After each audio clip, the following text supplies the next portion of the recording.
Sziasztok, Lilla és Márk vagyunk, az Aurora Candle megálmodói. Ha imádod az őszt és a kuckózós illatokat, akkor ezt a krémes kollekciót neked találtuk ki. Nézzük, mik vannak benne. Eszterházi morzsák. Ez egy sütis, édes, barátságos illat, hasonló az eszterházi tortához. A főzet. Édes, krémes, de valójában olyan, mint a mogyorós csoki. Pekándiós pite. Édes, sütis, és a pekándió teszi igazán karakteressé. Mézes kalács. Fűszeres, édes, sütis, a házi mézes kalács semmivel össze nem téveszthető illata. Szilvaszív, vidám, gyümölcsös, barátságos, sokakat az Istenre emlékeztet, de azért annál gyümölcsösebb.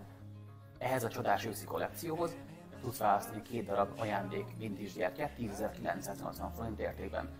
Válaszd ki a 2 ajándékgyertya illatát, tedd a kollekciót a kosaradba, és 1-2 napon belül a GLS már házhoz is szállítja a csomagodat. Válaszd ezt a krémes kollekciót, ha szereted a kuckózós illatokat.